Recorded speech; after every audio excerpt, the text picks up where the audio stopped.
Hi, everyone. I'm Bob Leiter with Stay Cool for Grandkids. And on behalf of Stay Cool, along with our co-sponsors, San Diego Audubon Society and St. Bart's Environmental Stewardship Team, I'd like to welcome you to our webinar on Landscapes for Life, Nature-Based Solutions for a Changing Climate. I want to give a special thanks to Peg Engel and Sarah Benson with Stay Cool, who were instrumental in putting this event together. And also want to thank Linda Pratt, our Advisory Council Chair for Stay Cool. The City of San Diego, in its Climate Resilient San Diego Plan, defines nature-based solutions as projects to protect, sustainably manage, and restore natural or modified ecosystems while addressing societal challenges, improving human well-being, and providing biodiversity benefits. And that's a mouthful. But a nature-based solutions approach can really help the city and the community to protect against climate change risks, such as heat waves, storms, and coastal flooding. And this has become a really important topic in the world of climate science and climate change planning. And so we're really pleased to present this program tonight. All three of our speakers are experts in nature-based solutions, and they're going to be discussing the work that they and their organizations are doing, both in the city of San Diego and in other parts of the San Diego region. They are first Paul Watson, who's the president and CEO of the Global Action Research Center. Paul is the former executive director of the Training and Research Institute for Residential Youth Centers in New Haven, Connecticut, and Watson and Associates International. He has a master's degree from Springfield College. Our second speaker, Brook Sarson, co-owns and operates Catching H2O, a contracting company specializing in rainwater and greywater harvesting, as well as ecologically rich and drought-tolerant landscaping. She has a background in engineering and permaculture design. And then our third speaker, Joseph Rivera, is the interim conservation manager with the San Dieguito River Valley Conservancy. And Joseph joined the San Dieguito River Valley Conservancy originally as an associate conservation manager. He supports planning, coordinating, and implementing the San Dieguito River Valley citizen science and the Next to Nature program, which he'll be talking about this evening. And following our presentations, we're going to have some time for questions and answers. When we get to that point, and I'll remind you again, we want you to use the raise hand feature in Zoom to let us know that you would like to ask a question. And we'd also ask that you make your questions brief so we can get to as many as possible. We're also going to be providing a recording of the webinar. And finally, we have contact information here for our three speakers, as well as a link to the Stay Cool website. So if you have any other questions, you can contact us through our website or contact any of the individuals who you'll hear speaking today. So with that, I'm going to turn it over to Paul Watson, and let me stop sharing here and we'll, let's see. Okay. Are you good? Yeah, I'm good. Okay, great. All right, great. Well, good evening, everyone. I'm Paul Watson with the Global Action Research Center, as Bob said. I'm very, very happy to be here and share some conversation with you about nature-based climate solutions. I'm going to talk about a project that our organization started. It's been around about 10 years now in the place, and that's the Ocean View Growing Grounds. It was initially started by a professor at UC San Diego, Dr. Keith Pozzoli, and his wife. And Keith's wife is a master gardener. And so they acquired this piece of property that was a vacant lot for over about 30 years. And one of Keith's classes did a mapping survey of the communities all over south of 8 and found there were over 430 different vacant lots. And so we found the owner of one of those and talked him into leasing it to the Global Arc for $1 a year and turning it into initially a community garden. And we chose that particular one because it was in a food desert, so that the community didn't have any access to fresh fruits and vegetables. And so when we first started it, it was really about that, and really starting to produce food, but have a community come in and learn how to produce food that they could do in their own backyards, and kind of work this through. When Keith started the Ocean View Grown Gone, him and his wife actually got the location and got that nailed down, but they hadn't really gotten much done until he got a promotion at the university and started a center there, because the Bioregional Center for Sustainability, Science, Planning, and Design. And so he asked myself and my colleague, Bill Oswald, to step in and overtake the Global Action Research Center, and its chief project being the Ocean View Growing Grounds at that time. So when Bill and I got involved, both of us are old community organizers before we got involved in academia. And so our interest was not just so much about growing food as it was about building social capital, bringing people together and really beginning to sort of unleash their collective power to make some positive change within their community. And so we decided to apply that to the Ocean View Grown Grounds project. So even though it started as a community garden, it wasn't typical community garden where any of the residents can come in and rent a raised bed and then grow their own food. That didn't work for us because people would be coming in at different times. They may not meet people that even had a raised bed right next to them. So we decided to try to develop a communal model where we would be open certain days, and it would be open to full community, and everybody would come in and share all of the work that needed to happen in this 27,000 square foot piece of property. And then what we would do is we would elicit from everyone that got involved what kinds of fruits and vegetables they would like to see, and we would add that to our crop rotation. And then every Saturday when we were finished, we would harvest, and they would give that harvest away to anyone that had worked in the project during that period of time. So that was our model, which was a little different from most others. As we started working on this project over a couple of years, we stayed in touch with Keith, and the university had a project, the Superfund project, that was doing research on within toxic areas, brownfields. And our site was actually identified as a brownfield because of the fact that there was a garage that was fixing car repair right next to us. And so we had suspected that there was going to be some pollution coming from that would blow into the area. So what we did is we arranged to have the university have some of their researchers and scientists come out involved and do research at our site. So they tested the soil for any kind of toxicants to find out. And they also tested our fruit trees to see if anything was being pulled up within the trees. And also we tested fruit. And one of the things that we found is that we did have slightly elevated both lead and arsenic in certain portions of the property. And so one of the things that we worked with the researchers to do, well, there's actually two things that we required of them by doing this research. One was that they would also help us figure out how to mitigate if there was any toxicants that they found. And then two is that everything that they did, all the research they did, would have to be shared with the community in the form of some sort of community workshop.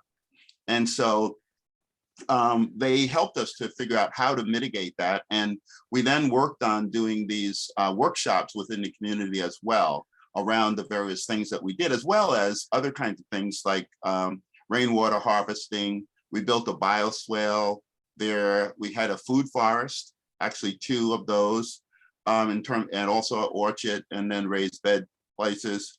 And so we actually, as time evolved, we started doing a lot of these workshops and having a lot with the community around different things. We also started to think about climate change and whether or not, since we had this space that had now been accepted by the community, and was really supported so well, and we used it as a learning center. Could we kind of shift people's attention into climate change as well, using nature-based climate solutions as the basis for what we were doing, which is planting trees, growing food, again, the bioswales, rainwater harvesting, all of those kinds of things. So we began to move down that direction. And currently what we're doing now is we're doing a lot of workshops around those kind of things, sharing with people the nature-based climate solutions that they could do in their own community, in their own backyards. And the community has responded very well to that. You see my background here, that's part of a mural that was painted by the community at our site. And so we've had a lot of barbecues and different events that we held there and worked that through. One of the things that we are currently doing right now is that we decided that as we were developing this into a learning hub, we needed to do some community outreach to get more people beyond just that particular neighborhood to come and take advantage of this opportunity. And so we decided to focus on our young people. And we started a program which is now called the Young Environmental Justice Advocates Academy, where we have a 3-month curriculum for young people, high school in particular, to go through to learn about nature-based climate solutions. At the end of that time, the curriculum, before they graduate, they have to do a public education campaign where they would share with the community what they learned. And we asked them to do that in some sort of creative art form. So they could choose what that was. The first cohort actually did a beautiful mural in the City Heights area that talked about nature-based climate solutions. The second cohort that we have now is working on a thing that the young people call a zine. I don't know, some of you may know, I had never heard of it before, but it's sort of like a free-flowing kind of magazine that is done that has clear messages to people and working that through. So they're working on developing that now. But as we started this project, we started getting young people from all over the county that wanted to participate and get involved. We have some young people as far as San Ysidro in the south, pretty much up in the north and all over. And so we are now kind of partnering with another youth group called Youth Will that develops policy work.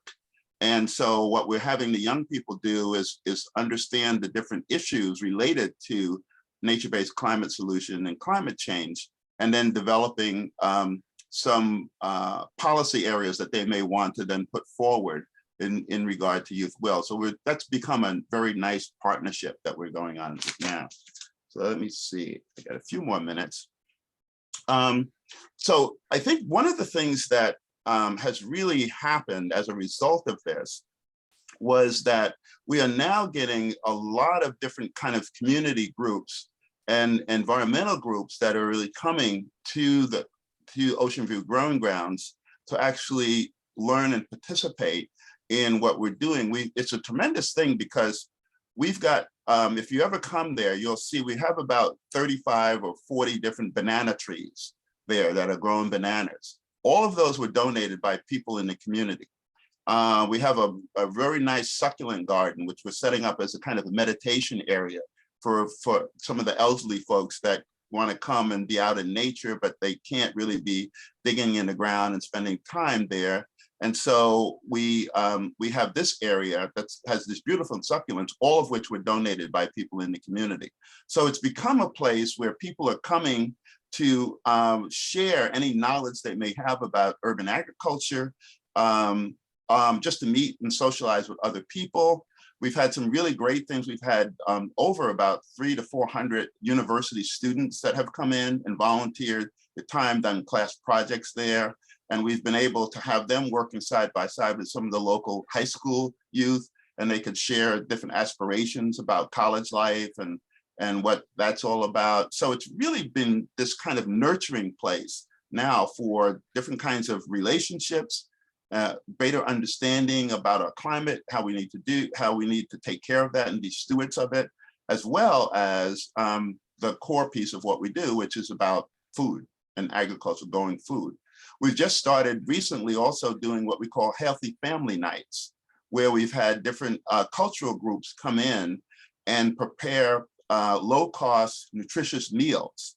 And we pay them money to provide the food. They do the preparation of the food. We invite community members to come in. And what we've begun to do is have these discussions over the food about nutrition and food, but also about the cultural history of some of those. So the first one we did was on East African cuisine. The second one was on Latino.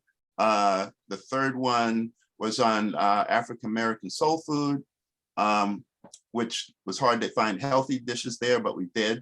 And then the last one that we just did last week was from folks from Myanmar and had food there. So we're just finding different ways of utilizing the space to bring people together to really focus on food, but engaging them in ways in which they can help to come together and enrich the community, but also, most important, things that they could go back and do their own backyards. For those that are living in apartments, we also had the young people build a vertical garden as a demonstration of what you could do there if you just had a patio space or a small space to do that. So we're really trying to really engage the community on many different levels. So with that, I'll stop there. And then later on, when we have questions, I'd be happy to answer any that you may have. Bob, I'll turn it back to you. All right. Well, thank you, Paul. That was really, really interesting. And it really hits exactly on this topic of nature-based solutions and how they kind of span the local level, the neighborhood level, with the regional level, with universities, and I think, an excellent illustration of what we all are talking about with regard to nature-based solutions. So our next speaker is Brook Sarson. As I mentioned, you'll be seeing a pre-recorded presentation from her, and it will be focused on the work that she does with rainwater and greywater harvesting and ecologically rich and drought-tolerant landscaping. So with that, we'll go ahead and get the video started. Hi, I'm Brook Sarson, co-owner of Catching H2O, a design-build contractor that specializes in installation of rainwater and greywater harvesting systems. In 2008, I put my electrical engineering background aside and began learning about natural systems with a focus on water harvesting. I studied permaculture design and traveled throughout places that already practice rainwater and greywater harvesting, like Australia and in Arizona. I know that these decentralized systems are an important part of drought solutions in these regions where water can be scarce at times. After studying more about California's complex water story and joining the Integrated Regional Water Management Group, or IRWM, our regional advisory committee, I've become more familiar with why these solutions aren't widely practiced, encouraged, or incentivized in our region. I've made it my purpose to change that. I started by simply educating homeowners by inviting them to see working systems where thousands of gallons of rainwater were being stored rather than 55-gallon barrels, where shower and laundry greywater were being used, and where landscapes were lush and yet also water-wise because of these strategies. I've taught hundreds of hands-on classes throughout the years with thousands of students learning plumbing and landscape skills to successfully harvest water, to create spaces that are ecologically rich without drawing down imported water. I've been involved in co-crafting, collaborating, and implementing projects funded by state grant funding, including a project in the Choyas Creek watershed, where we installed systems at 50 homes in a small neighborhood area that included 420-gallon rainwater tanks, not 55-gallon barrels, laundry greywater systems, and lawn removal, replacing the landscape with fruit trees, natives, and other plantings that work with rainwater and greywater.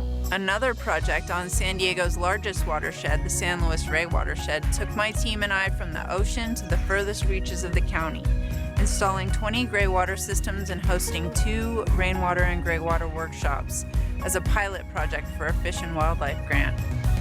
More recently, I've partnered with UCSD and the Public Health Alliance to study and report on how to enhance the use of decentralized water systems by using the lens of how available information and opportunities are to environmental justice communities. By enhancing the availability in these communities, we know that regulatory systems will support a more widespread adoption of these practices. We continue to install rainwater and greywater systems throughout the county in every watershed and have really experienced the beauty, complexity, and fragility of our region as climate change magnifies our region's reliance on water from faraway places. San Diego imports 80% of its water from snowmelt from the Sierras brought to us through hundreds of miles of aqueduct and pipeline and from the Colorado River at great ecological cost to the watersheds and communities of species who rely on the waters of those areas to be healthy.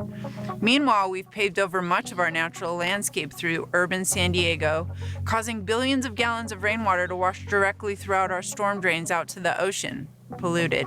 Additionally, our local reservoir's ability to slow our rainwater down on its path to the ocean is limited. Most of us don't even realize what a tremendous resource we've lost after every rainfall. We can take personal responsibility to preserve and harness this precious resource and use it to benefit our communities and our local ecology. More harvested rainwater means less imported water. More harvested rainwater means we can create more resilient landscapes that will help create habitat, grow food, and cool our communities. Importantly, by creating ecologically rich landscapes, we can improve our soils, which is a top way to sequester carbon and offset the effects of climate change. It's important to know how much potential you have for harvesting rainwater and to be able to relate that to what your landscape needs are. A quick fix is not usually an ecological sound or sustainable fix. Here are 3 examples throughout the watershed of different solutions that can create different positive local and downstream impacts. First, at the uppermost portion of the San Diego River watershed, this home in Julian has diverted 80% of its roof line to a 5,000-gallon rainwater tank. Julian has a 28-inch per year average rainfall. That means this tank could fill over 4 times in an average year. This home relies on well water. At the base of this land is a pond that fills annually with water which percolates into the groundwater basin and moves downstream to meet the San Diego River. These homeowners use gravity flow from their rainwater tank to irrigate their food, trees, and supply water to their animals. This offsets the need to pump water from the well. Since rainwater from the tank is used in the dry periods, this provides consistent water percolating through the watershed throughout the year. If all homeowners in the upper parts of our watersheds did this, the ponds would stay full longer into the dry season, offering habitat for wildlife and water supply for homeowners. Plus, the groundwater would be replenished and wells would not have to be dug deeper as groundwater is depleted. Additionally, by capturing this rainwater, it diverts additional water from contributing to high flows in the river downstream during rain events, meaning less erosion and flooding downstream. I'm sure many of us have experienced the flooding in Mission Valley during large events. This does not prevent the local ecosystems from benefiting from its normal rain rations, since this water is being shed off an impervious roof, which was constructed over land that used to be pervious. Plus, by introducing water into the system throughout the year, we have the ability to turn streams and rivers that no longer flow year-round back into perennial flows. Next, we travel down to the town of Ramona and the San Dieguito Watershed, which receives about 16 inches of rainfall on average each year. This 1-acre site experiences seasonal flooding from the local neighborhood, which consists of a trailer park and many homes with several outbuildings such as garages, work areas, and barns, not to mention the streets. This flooding is not just an issue for this homeowner, but also for all the municipalities downstream that have to deal with this enlarged flow.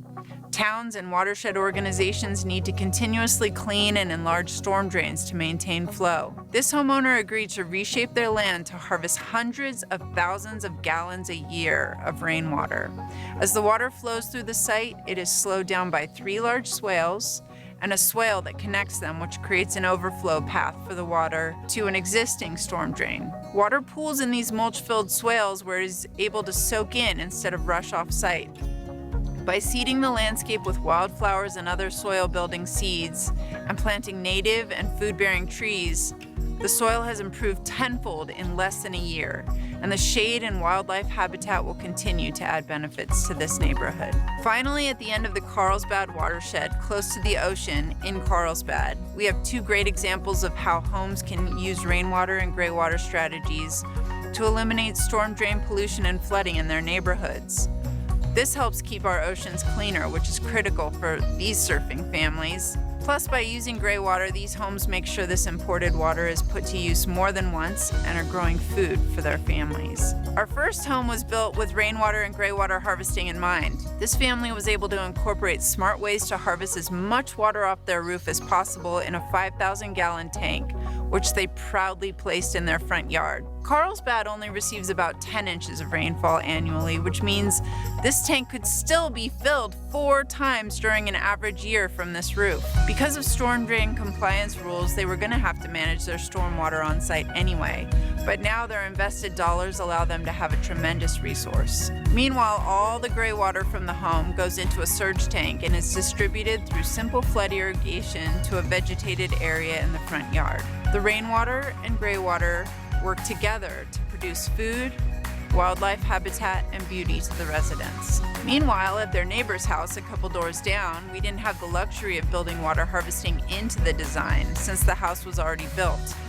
But retrofits are a common and necessary solution since we have so much existing infrastructure throughout the region.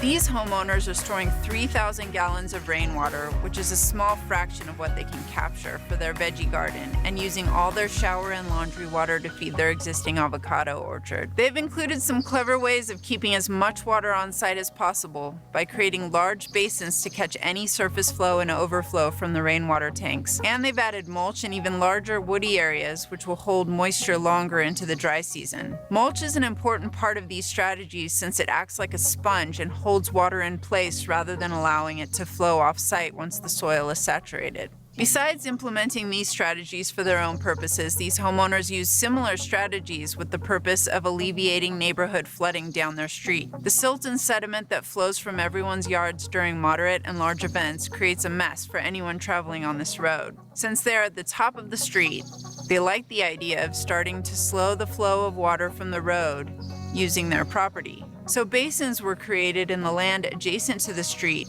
and a path to slow and spread the water using rocks, mulch, and plants was crafted. Now this area is beautiful, and the neighbors have been so excited about the positive impacts of having less water flowing down the street in moderate and large events. In addition to relying on less imported or groundwater for their daily needs, homeowners around the county are slowing the flow of stormwater to the ocean during rain events and reducing the amount of water being sent off-site to water treatment facilities, while putting that gently used water to use to grow plants. Together, we're creating more abundance and understanding how to use our water resources more wisely. Throughout San Diego, we have diverse watersheds, settlements, and ecosystems. As our human populations continue to grow and spread, it is more important than ever that we take responsibility for our impacts on our environment. The first step is to understand what watershed you're in, where your water comes from, and where your wastewater and stormwater drain to.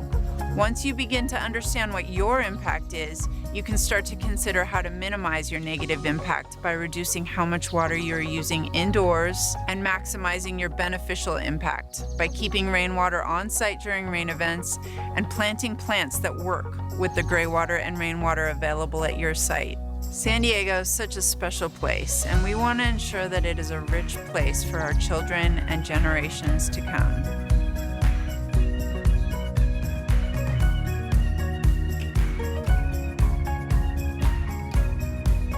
All right, well, thank you, Brooke. As I mentioned, we have Catherine Henning with Catching H2O available after the next presentation to answer any questions you have on this presentation or on Paul's presentation.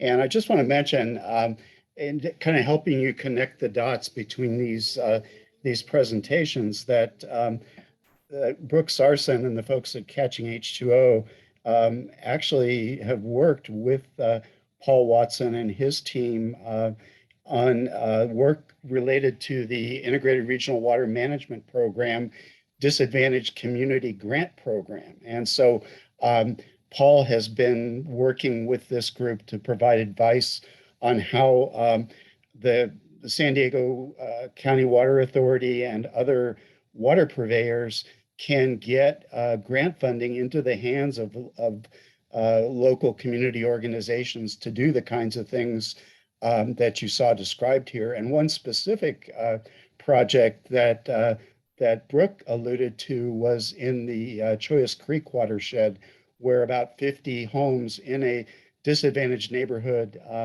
in the Southeast San Diego area were actually designed with both bioswales and other landscape features, and water tanks were installed, and the homeowners were assisted in putting their own backyard gardens together and reducing their use of water and making their landscape much more productive. So, I think one of the exciting things that we're seeing in San Diego is a real focus on making water conservation and nature-based solutions available, not just to one part of the community, but to the entire community.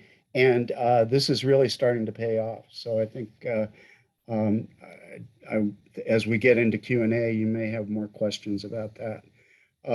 So I will, at this point, turn it over to our final speaker, and Joseph Rivera will be talking about the work that San Dieguito River Nature Conservancy is doing with their Next to Nature program. Hi, everyone. My name is Joseph Rivera. I am with the San Dieguito River Valley Conservancy, the interim conservation manager at the moment. And let's see, bring this presentation up really quickly. There we go. Okay. So just a little bit about myself. I'm born and raised in Los Angeles, and I came to San Diego in 2018. Where I graduated from UCSD with a bachelor's in science in environmental systems, ecology, behavior, and evolution. Funny enough, I had my senior internship and at the San Dieguito River Valley Conservancy and got offered a full-time position there early of 2021. A little bit about the Conservancy. The Conservancy preserves, protects, and shares the natural and cultural resources of the San Dieguito River Valley through collaborative efforts to acquire lands, complete trails, restore habitats, establish educational programs, create interpretive centers, encourage recreation, and mobilize public support. The three pillars that our Conservancy holds are conservation, education, and recreation. And we try to incorporate these important principles in all the work that we do since the Conservancy's founding in 1986. But today I'm presenting a program that we have, the Next Nature Certification Program. So what is the Next Nature Certification Program? It is a program that's made to encourage the creation of sustainable, eco-beneficial landscapes by assisting homeowners like yourselves to preserve the natural integrity of our natural spaces, to increase connectivity to support local biodiversity and local wildlife, and to combat climate change with nature-based solutions that you can accomplish in the comfort of your own home. The goal of this program is to fill in the gaps that we have in our natural areas. Think about if a single individual or family changes their landscape for the better, not only that they themselves benefit, but so do the surrounding plants and wildlife. Now imagine if we have a large number of individuals within a region and they participate. The larger the region benefits and creates a interconnected pathway of quality habitat and develops and improves the quality of life for everyone involved, as well as for the wildlife in the area as well. When you complete the Next Nature program, you will receive not only those benefits, but also a certificate of acknowledgement stating that your home is a Next to Nature home, as well as a lawn sign to place in front of your home to let your neighbors know that your landscape and your property is sustainable and it's beneficial, which hopefully will gain their interest and want to do the same. So there are numerous benefits for altering your current home landscape to one that is more sustainable and eco-friendly. And here are just a few. So bettering your healthy soil, which betters the plants that you want to promote, whether that be just native plants that you have, or whether you want to grow vegetables, fruits, or other type of gardening. Water efficiency and water retention, carbon sequestration with the different types of plants that you plant in your landscape, native species diversity, cleaner air, food supply, both for you and for the wildlife in the area, biomass upcycling, fire risk reduction. If your home is in an area that has a higher risk of fire safety, that might be an area of focus that you want to have your house designed towards, as well as pollinator support to promote beneficial pollinating for birds, hummingbirds, and bees, and all the beneficial insects that benefit the environment. So we have different categories of improvement, and there are many different aspects of your home that you can work on towards making it more sustainable. Each property is different. Each location can be a factor. Its location can definitely be a factor to how you design it, as well as its physical shape. Your interest is definitely another factor to take into account when deciding on what you want your home to look like. So just to read a couple off the list, so site planning, site design, again, just take into account the shape and structure of your property. That will decide on some type of actions that you will need to take. Land and soil quality and conservation. If your focus is more on living things, more focus on benefiting the surrounding habitat and wildlife, then that will decide on the types of actions you can take. Water quality and conservation, just like Brook Sarson's presentation, is a huge one, taking advantage of the little amount of water that we do get here in Southern California. Wildfire protection and bettering the air and atmosphere quality, energy conservation, landscape material management, and community resilience as a whole. Now, instead of going out and researching your own, we've created a website that contains an abundance of resources that you would need to get started. Our Next Nature website contains expert webinars, a homeowner's guide, a Next to Nature interest form, a Next to Nature form of completion, a resources list, as well as incentives, which I'm going to go over momentarily. So our webinars, we have a webinar series where we have interviewed experts in their field. They cover an abundance of information on tips on permaculture, fire safety, risk reduction, water harvesting and conservation, upcycling natural materials, and landscape design. We actually interviewed Brook Sarson. She was one of the experts that we interviewed. And I definitely highly recommend watching these webinars and hopefully to answer some questions you have. And here is a little preview of that.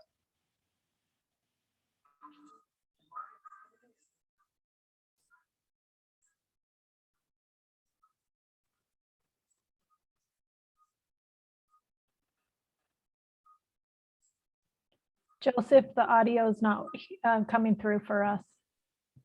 The audio is not working? I couldn't hear the audio, no. Interesting. Okay. Did everyone else, was it working for anyone else or no? No? Okay. No. Let's see.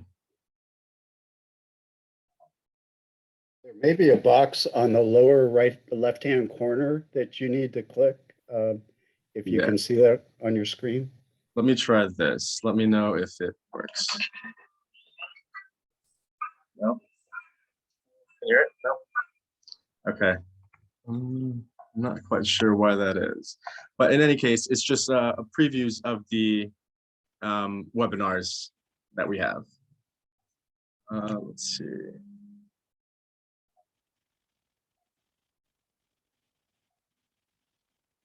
Okay. So the homeowner's guide that we currently have in our website as well. Let's see. So our the homeowner's guide contains a number of helpful things. It contains 5 steps towards certification, the top 10 most beneficial actions you can take, and finally a long list of actions that you can take that are divided into the categories that I mentioned earlier. So just to go over really quick, the steps towards certification. So number one, evaluate your property and submit a next to nature interest form, which mainly asks you on your interest, the areas you would like to focus on, and basic details about your property. Two would be to make a sustainable, nature-friendly plan using some of the nature-based actions on the list of the homeowner's guide. Three, implement the plan. Number four, assess, reevaluate, and then submit a next to nature form of completion then which you will be evaluated and receive your certificate. And finally, five, just maintain your property.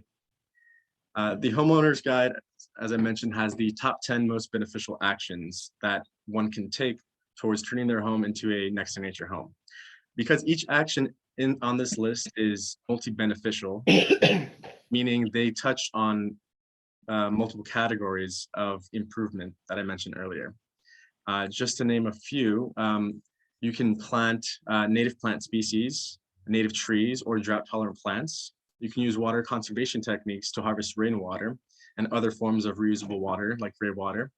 You can install a rain garden or a bioswale or other actions to prevent erosion and to maintain soil moisture during the summer times. Improves overall soil quality. Using mulch and composting is a great way to maintain the level of nutrients that is most beneficial for the plants in the area. Encourage pollination with pesticide-free pollinator plants. You can install feeders and shelters for the appropriate wildlife of all types. Increase efficiency for the water use. So installing smart irrigation systems. And if you're in a fire risk area, you can create fire risk safe zones and plant fire resistant plants, as well as using repurposed materials, using them for both construction of the renovations or donating them if you have leftover materials. Again, the homeowner's guide has a list of actions that you can take that are additional to those top 10 most beneficial actions, and they're divided into these categories as well.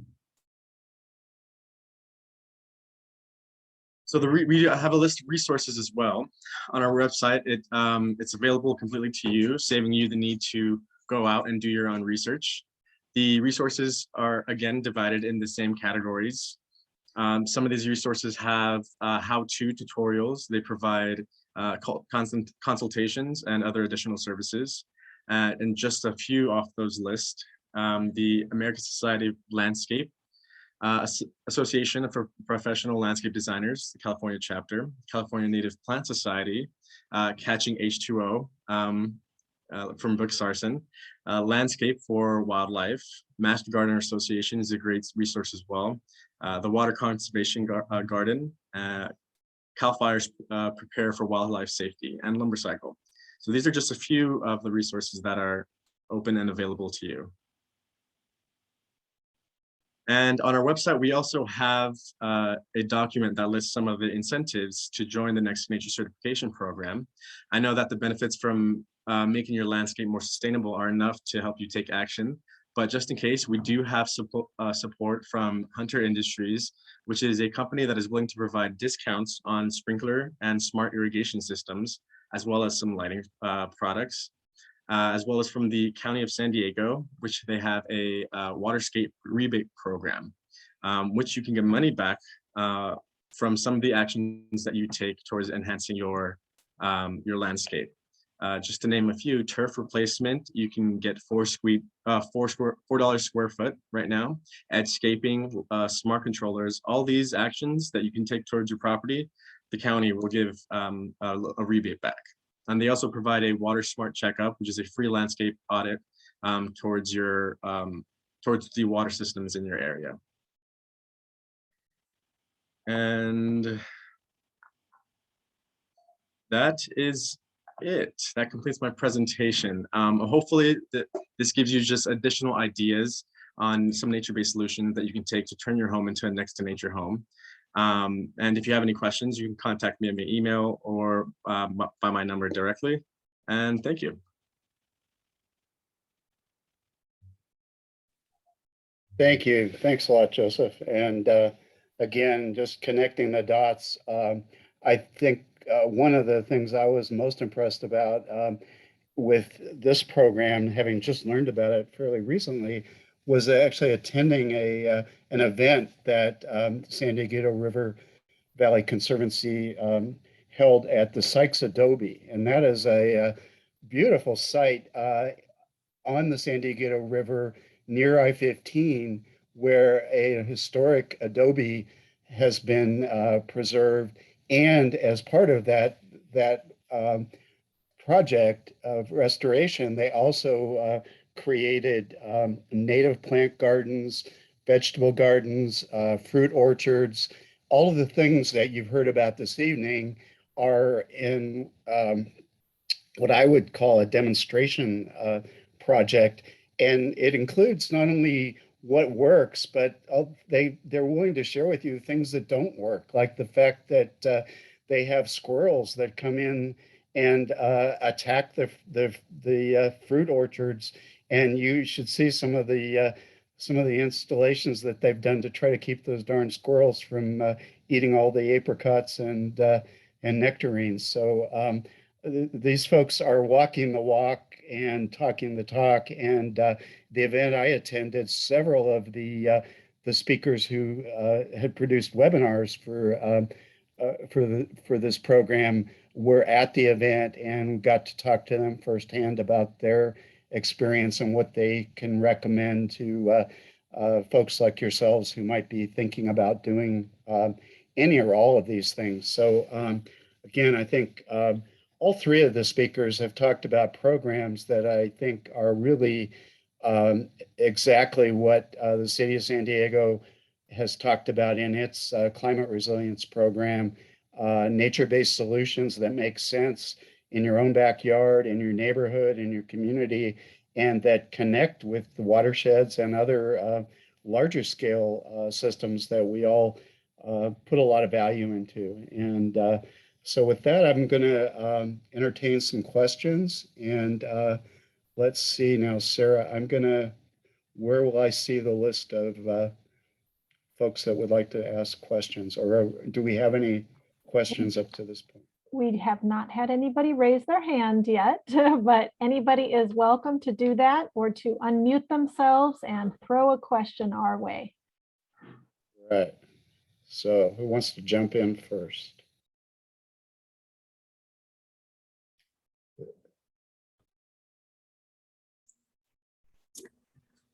Well, this is Catherine here from Catching H2O, and I just wanted to add that there are a lot of rebate programs available depending on the community that you're in. So if you're looking to do some kind of like change your lawn out to native plants, or if you want to be capturing rainwater, if you're unincorporated county of San Diego, they are offering a great program on building swales to filter your water in, or for tanks. And also if you're in the city of San Diego, like I am, I just got a $250 rebate for installing a laundry to landscape system at my home.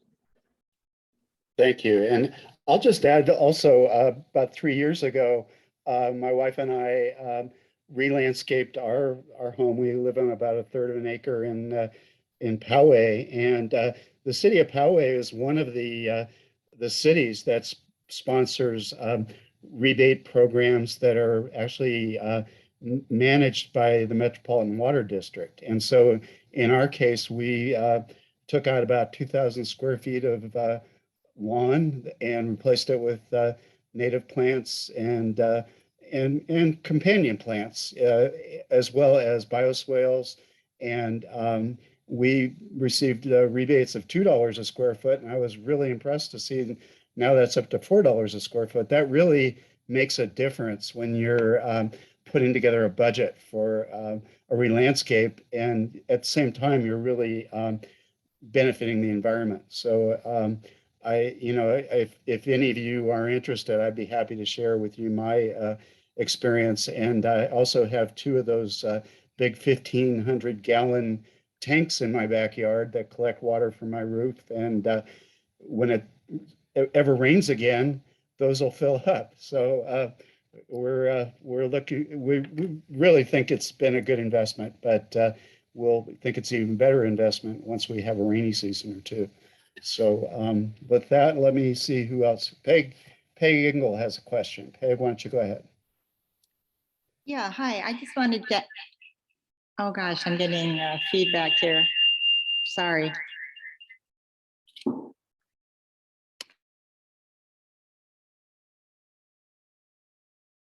I think it might be because you and David are sitting in the same room, but I see you going to the next room.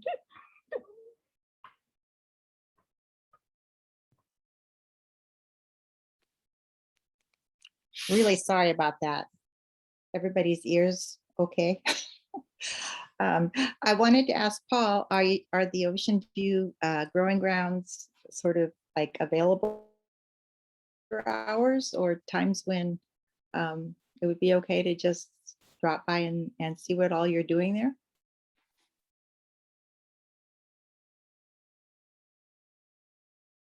You're on mute, Paul. The main day that we have most of the activity is on Saturday. That's where we're doing both a lot of growing at the place, and also we're doing composting also for the community. So you'll see lots of people coming in and out. We're also Thursdays, we have a group of school children that come in on those days. So it is open, but usually it's only just the school children that are coming in with the classes, Tuesdays and Thursdays. So those are our main days. And then any other time we can open it up just for folks if we know a group is coming in or individuals coming in. But I would say Saturdays would be the best day if you just wanted to pop in and see it. And I would extend that invitation to all of you that want to come by. We'd love to have you and show you around.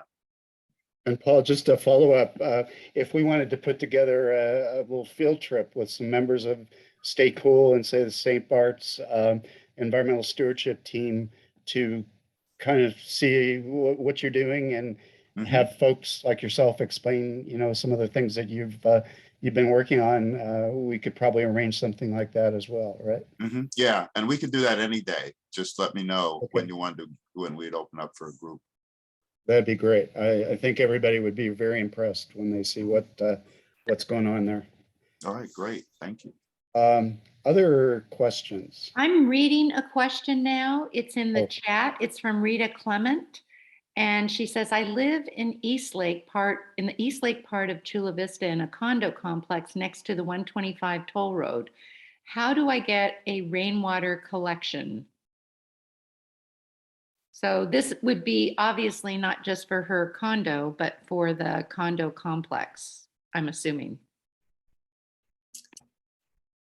Yeah, I would mention that you get into a little bit of politics when you work with the homeowners association of your condo. And so needing to check with, that governing body to confirm that that's appropriate. And Rita, maybe you can chime in too about if you have a standalone place or if you're a condo in a larger complex. It's connected to 3 other buildings. So there's 4 buildings that are connected. Yeah, and maybe you have like a downspout right outside your home. Yes, it's correct. Yeah, so I would check with them to see if there's flexibility to either have a tank installed or modify your landscape so that you can just do a passive infiltration into that yard space. Those are your 2 options. You can get a tank and then maybe reuse the water for your gardening, or you can just create a passive swale system that just encourages the water to infiltrate in place. Thank you. Yeah. And I'll just add on that, Rita, I know you live in Chula Vista. I know you're active with conservation work with the city of Chula Vista, and city of Chula Vista has a really excellent conservation and sustainability program. And I think somebody like Corey Downs, who's the coordinator of that, would probably take a real interest in working with you and perhaps some of the residents of your condominium to help figure out how that would work and also address any permitting issues. Now, I think a water tank per se doesn't require a permit, but in some cases, it will involve putting in pumps or other, electrical installations. And so, I just think the city of Chula Vista is one of the leaders in conservation, and would really appreciate the opportunity to help you and perhaps other residents to use water harvesting in the way that we know we can use it. Thank you. I'll contact Corey. And tell him I sent you. Okay. I thought he was going to be here tonight, but I know he's a busy guy. So, Yeah. all right. Well, good. Let's see. Any other questions? We've got a few more minutes, but had some great questions already. Peg. Well, if I'm not hogging the Q&A, let me ask Catherine about, Brooke mentioned, that step one is learn about your watershed and where your water is coming from. Chance service that your group could provide to a group of neighbors, or are you referring us to documents? You work out a little bit, but I think what you're asking is, how do you find out what watershed that you are in? Oh, no, I actually meant, like my neighbors and I are in the San Dieguito Watershed. Then what do I know? Gotcha. Yeah, I mean, so there's different, you're trying to find out more information for you and your neighbors to be empowered to make decisions. Yeah, so I think, Brooke too, she does give a lot of workshops. So what might be really fun is if someone I know she's actively looking for someone to host a workshop. So someone that wants to take a laundry to landscape system and put that in their home, or do a rain collection system.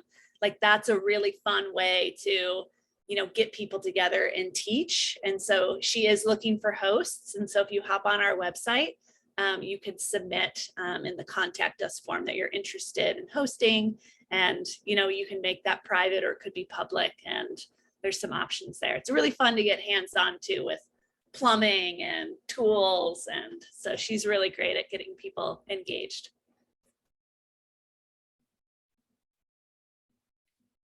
Okay. Any other questions? All right. Well, It looks like, sorry to interrupt, but it looks like Sue has a question. She was literally raising her hand in her camera. I there don't you know how to go. do that other thing. Nothing wrong with that. Go ahead, Sue. Two questions you all probably already know the answer to, but one, like if you do this Greywater thing with your laundry, do you need to get, question number one, do you need to have a permit to do that? And question number two, what about the soap that's in your laundry? Does that affect the plants? Those are both great questions. We do have some guidelines for laundry to landscape. And I'm not personally familiar, someone else on the call is. I know in the city of San Diego, we just have to bury that under 12 inches of mulch. And yes, we are very concerned with the soaps. A lot of the soaps have salts in them. And so we do purchase a couple different brands of soap. I know People's Co-op in Ocean Beach carries a variety to purchase. Yeah, Greywater safe laundry detergent. Thank you. Okay, and there's another question now from Diane Lopez Hughes to everybody. Let's see, it says, okay, there are lots of condo complexes, and ways to organize on all of these water issues would be helpful around. And I think that's an excellent point. And I think it sort of follows on to the comments that and the questions that Rita raised. I do think that condominiums and mobile home parks, other sort of non-traditional single-family neighborhoods, are really an excellent way to or place to start to expand the use of water harvesting systems and storage facilities and bioswales. And I think the comment that Catherine made about bringing in an expert like Brook Sarson, or perhaps somebody from the Next to Nature program, to one of these communities and put together a presentation and a brainstorming session. And I think you'd come up with some good opportunities doing that to really, move forward on some water conservation and water harvesting measures. So I'd really strongly encourage you to do that, to think about that, and to, like I suggested to Rita, is if you have in your city a sustainability coordinator or a conservation coordinator, they might be able to help you pull something like that together. I know in Poway we have a sustainability coordinator, and I think that person would definitely be interested in working with homeowners or folks living in condominiums to pursue these kinds of ideas. So thank you for that question, and I think we're right at 7:30. Are any other final questions? If not, I want to thank you all. I want to thank our speakers.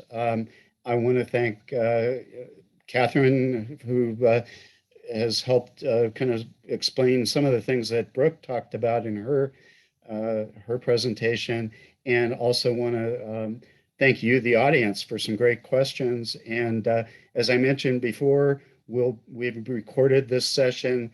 We'll make that available to all of you, and we'll be putting it on the Stay Cool website.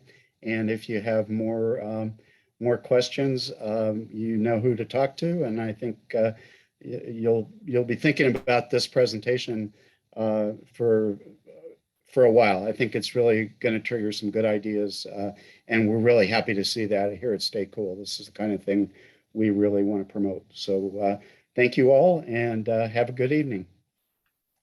Thank you. Good night. Thanks. Good night. Thank you, presenters. Yeah, thank you, everybody. Thank you, everyone.